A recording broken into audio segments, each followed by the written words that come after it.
What up, y'all? It's your boy One Sir Grove, OSGOE, aka Big Grove Dog, aka Grovey D, aka Dat Rap Artist Dr. Grove, aka Dr. Grover. So, in the previous episode, by the way, thanks for tuning in. If it's your first time or if you've tuned in before, we appreciate you.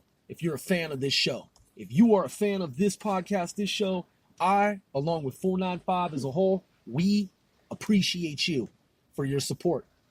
So, yo, check it out. In the previous episode, I was talking about how 0 equals 1, and 1 is something.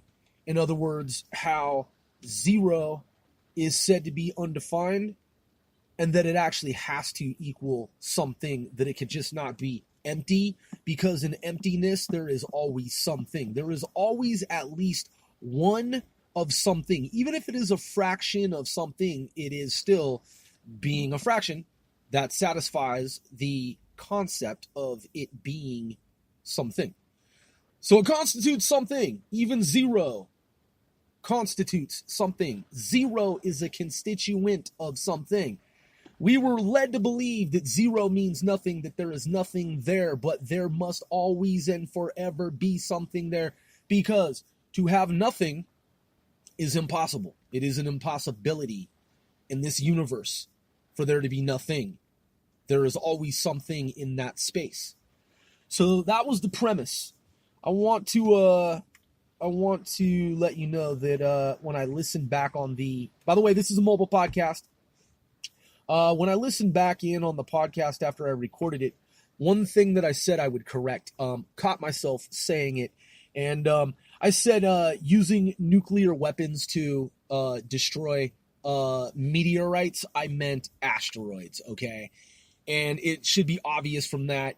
I'm saying outside Earth, outer space, asteroids, before they can enter Earth's atmosphere is what the fuck I meant. Just in case someone was like, dude, what are you talking about? Using nuclear weapons to destroy. Okay, no one brought that to my attention. I caught it myself. Errata, okay? I am saying to you, I listened and I was like, oh, okay, I was just, talking so fast. I was like, yeah, nuclear. And of course I was referring to the movie Armageddon. Yes, I was referring to the movie Armageddon with Die Hard. That would be... Who? Come on, quick. Bruce Willis. So let's look up this. Let's search for this, and let's just ask the crystal ball. Can nuclear...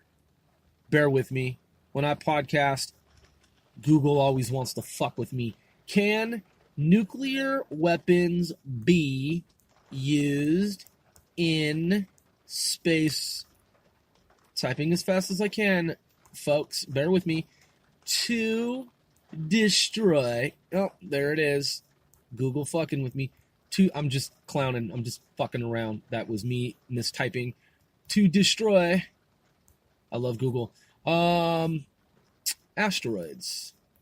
Let's look up the real, actual, true physics of Armageddon. To nuke an asteroid, how powerful a bomb do you need?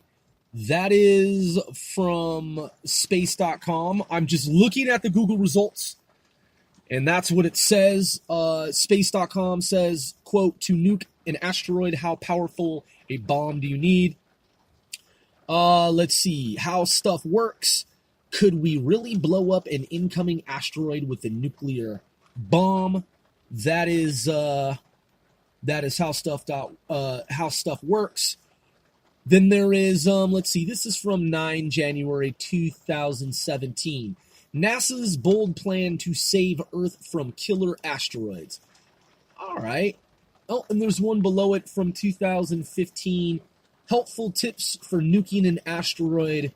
Latest stories. Let's go to this one first, actually. This is National Geographic News. Let's see what the reality is of using nuclear weapons, not against ourselves on planet Earth, but against an asteroid. Yes, an asteroid. Okay, all right, so let's see. By Mark Strauss. Quote, preparing for a worst case scenario, scientists are stepping up research into nuclear option. So I am looking at National Geographic.com here, and this is a reputable source of information which can be considered scholarly. And I'm scanning it right here to see if anything. Okay, so, quote, and yet NASA is considering it. The space agency has formalized a joint research program with nuclear weapons expert and even funded an initial design for a nuclear asteroid killer. Okay, so that tells you NASA believes that asteroids can be exploded, thus destroyed by way of nuclear atomic, that is, for redundancy and emphasis purposes, reasons, weapons. So apparently nukes, NASA believes, can be used to destroy asteroids, potentially hazardous asteroids, possibly incoming asteroids, if we can get nukes to those asteroids fast enough and in time. Let's look, let's see. Okay, here's asteroid impact avoidance. Asteroid impact avoidance Wikipedia. Let's see what the fuck the non-scholarly source of information, i.e. Wikipedia, has to say about this here shit. So bear with me here. It says, planetary defense redirects here for defending against alien invasion in fiction. See Alien Invasion. But we do have a Space Force now, so it's no longer fiction. Artist impression of a major impact event, the collision between the Earth and an asteroid a few kilometers in diameter would release as much energy as the simultaneous detonation of several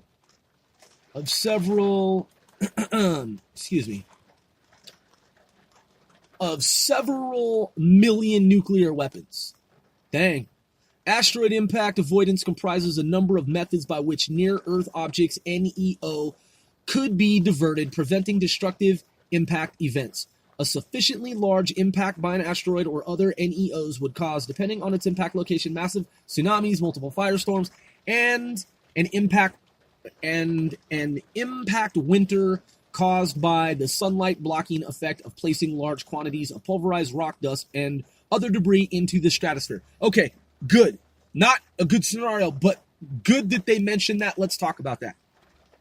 So in the previous episode, I was talking about how in the greenhouse effect scenario, how gases get trapped inside and under inside the Earth's atmosphere under this dense layer of, basically you can think of it as like a smog. It becomes this smog sphere. It's like an atmosphere of just smog. And particulates that are hazardous get trapped in there. And the hotter and warmer that it gets, the hotter it gets as it warms and gets hot and then hotter, even hotter. Those particulates, they're accelerated. So they speed up within that system, and it becomes this fucked up scenario, this deadly elixir of this heat and calamity. So that's the greenhouse effect. In terms of what I was referring to, how there's the ebb and the flow in the previous episode, I was talking about the ebb and the flow of the universe, the underpinnings of the universe, the very mechanisms that are the real world matrix. The word that I should have used in that, going through the various synonyms, I should have said fluctuations. It's the natural flux of the universe. The universe, in other words, the multiverse, the larger multiverse, is in flux, is in a constant state of flux. So I meant to say that as well. So I've clarified the part about asteroid versus meteorite. Also, when I was talking about how parallel lines never are supposed to never ever touch because they are parallel. Some people listening, they're like, dude, that's just fucking crazy. Like how could you say that parallel lines will ever intersect even if there is such thing as like a loop back in time, space, time, they're still nonetheless separated from one another. They're running parallel to each other. And so how could they ever like intersect, become perpendicular, and cross? Like how could they cross if they're parallel? To which I reply, the deal, man, is that in quantum entanglement, have you ever seen the movie? And I believe I've talked about this before. So here is another spoiler alert. So there's this scientist, and he creates a. Okay, I probably shouldn't tell you that. Okay, so in the movie Event Horizon, if you haven't seen it, or if you have seen it, what I will mention is in Event Horizon, there's a famous scene where the scientist, or one of the scientists, shows how you have point A, point B, and talks about what is the shortest distance between point A and point B. Well, in school, you were always told that it's a straight line, right? Okay, well, let's cut the fucking chase, get to the point. If you're living in this 21st century on this timeline, OTT, and you still believe that shit, and someone hasn't shown you the fucking party trick where you're at the party and they're like, hey, you want to see a party trick? Hey, do you remember in like, fucking basic math and science, like in like kindergarten? Do you remember how they said, the shortest distance between 2 points, A and B, is like the shortest distance is like a straight line? It's a straight line, right? Like everybody knows it's a straight line, right? Here, watch, I want to show you something. Here, point A, point B, they're separated by a distance. Watch this. And the motherfucker takes like a pencil or like a straw or like his dick or something and puts it through point A, point B, and then brings the two, folds the paper, and then puts the pencil or the straw or his fucking dick or whatever through the hole, the two holes, because now it's one hole. In other words, point A, point B, the shortest distance, as you can see in the movie Event Horizon. If you haven't seen it, the point is, spoiler alert, or maybe you've seen this somewhere else, but if you haven't, you take a piece of paper, flat, okay, two-dimensional piece of paper, you draw a dot, you put a dot, or you draw a circle and just kind of color it in, shade it in, darken it, right? And then, I don't know, 12 inches, 6 inches, 3, 4, however many inches you want, or centimeters, whatever math you're using, some fucking distance apart. Separate the 2 points. Like, put a point here, and then just kind of draw a line, and then put a point there, right? Poke a hole in point A, poke a hole in point B, and then fold the fucking paper, bring the 2 points together, and put a fucking pencil or a pen through it. The shortest distance between 2 points is 0. Okay? Is 0. So, underscoring that point, we might say underscore 0. So for future reference, when I use the expression underscore 0, what I am referring to in hyperphysics, because we're talking about hyperphysics now, physics, math, science, outside what most of us were taught as youth, I am referring to the phenomenon, the fact of hyperphysics. What a lot of folks were led to believe is just simply not true. It's untrue. It's a fallacy. It's fallacious. It's fictitious. It's fucking made up, contrived, fabricated. It's not even fucking real. It's all artifice, man. So the school system worldwide led niggas to believe that you have to follow this linear path to get from here in the universe over to here. The reality is you don't. You just bring those 2 points together. And now you've got 0 because there's 0 distance between the 2 points because they're not 2 points. They are not 2 points. They are not 2 points in time. They are not 2 points in space. They are now 1, which equals 0 fucking distance. All right? So now check this out. Expounding upon the previous episode even more, okay, underscoring the concept of 0. In other words, and like I said, whenever I, from this point forward, use the expression underscore 0, underscore, like the character on the keyboard, underscore 0, I am referring to the concept that is being discussed here. Bringing 2 points in space-time that are seemingly disconnected, disparate, far fucking away from one another, each other, out in some distant time, space, cosmos construct, right? Bringing those together. Now it's one thing with zero distance. Therefore, one thing equals zero distance. And if you reverse it, zero distance equals that one thing. Now, I have proven to you mathematically and logically that 0 equals 1 and 1 equals fucking 0. The math is right there, but your school books and your medieval earthly system of it all, they don't fucking tell you that. And they don't explain it like that.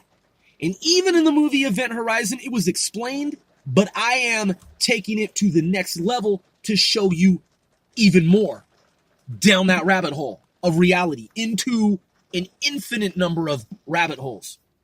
So, as I had said in the previous episode, and if people didn't follow on to this second subsequent episode, then they only got that preceding episode, and they don't know about this part. And they may be saying something negative or derogatory, like, yeah, that guy, man, he's talking about some crazy shit, like fucking parallel lines, they intersect at some point. How dare he? How dare he? That's pure lunacy. That's just fucking craziness. Well, check it out. 0 equals 1, 1 equals 0. If you don't believe it at this point, even still, go back and listen to what I said, and it clearly does. Zero distance, because it's one thing, therefore there is no distance. 0 equals 1, and you can reverse it reflexively, and 1 equals 0. So, in terms of two timelines, one we'll say is timeline B. We'll start with B. So going left to right, we'll start with B instead of A. So we'll put a little dot here. By the way, I like the Khan Academy. I give the Khan Academy major props for what it does, what it stands for. Salute to Khan Academy. So this is kind of my Sal Khan impression here, because I've followed his presentations and his postings and his videos and his vlogs over the years. So just kind of like, going from left to right, start with the little dot. Just put a little dot there on paper, and next to that dot, write the letter B. And then just kind of take your pen, pencil, your writing utensil, and just kind of draw a line from the B that was there on the left, that is there on the left, and going to the right, like North America, left to right. So you got a dot, just like a dot, like a period at the end of a sentence, and then the letter B, and then draw a line just a few inches over, put another dot there, and then write the letter A. So you've got dot B with the line of some inches or centimeters, and then you've got a dot A. So we're not going to start with A and then B in this exercise. We're going to start with B and then A. So let's look at dot B, okay? So that's point B. So point B, let's say point B is, let's say it's 1969. So point B equals the year. Point B is going to be a variable. Point B equals the year 1969. Okay? And then we're going to say over here at point A, we're going to say point A equals 10,000 years ago. Okay? So on the left again, you have point B. So dot B equals the year 1969. And then with the line, just kind of drawing across the paper or the page there, dot A equals 10,000 years ago. So if you're observing this, it appears as if the year 1969 comes before 10,000 years ago, right? Because 1969, if you round it, you make it the 1970s until the year 2000 is 31 years, right? And then you want to add 19 to that, carry the 0. So you're looking at 50 fucking years essentially, right? Let's make sure that that math is correct. So 1969, if you round it and just say, fuck it, it's 1970, it's close enough. Okay, if you add 30 years to that, you get the year 2000. And then from the year 2000, you want to add 19 years, right? So 30 plus 19 equals 49, but got to remember, you got to add one more year because it's really 1969 and not 1970 where we started. So 50 years ago was the year 1969, approximately on this timeline, right? So point B here is about a half a century ago versus 10,000 years ago. So how is it possible? How is it fucking possible, I ask you, that 50 years ago comes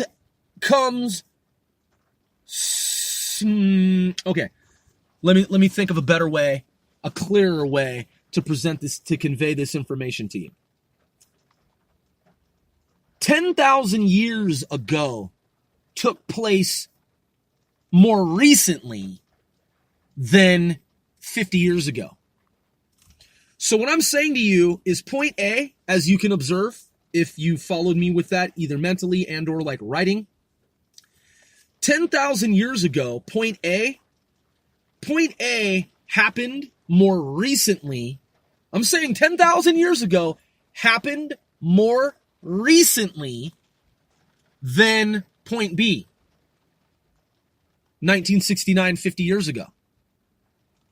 So at this point, if you're not following me, you should be asking the logical, seemingly logical question, okay, Grove, this is like backward speak. This is like backward talk. This is fucking jibber, jabber, and jabberwocky, and it's just scribble scrabble, and it's fucking nonsense, and it is crazy as fuck. Dude, this shit is stupid. You're saying 10,000 years ago occurred more recently than something that was 50 fucking years ago. Like, Grove, that doesn't even make any fucking sense.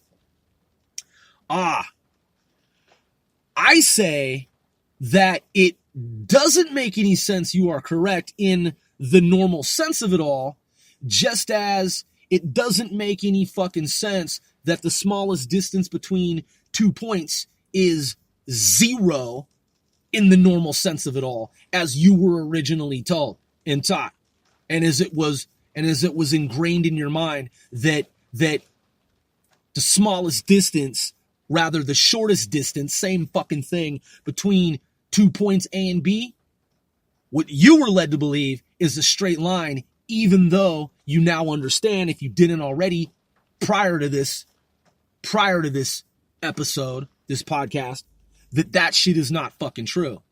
It is always and forever, actually, right under your noses of reality, it's actually been 0 distance is the shortest distance between what aren't even really 2 disconnected fucking points.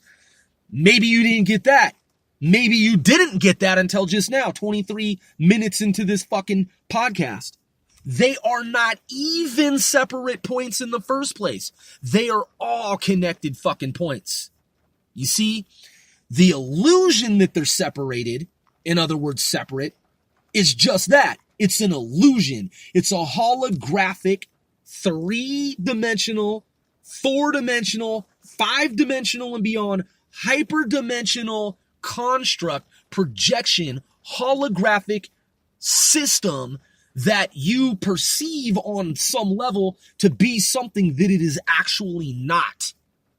Moving along.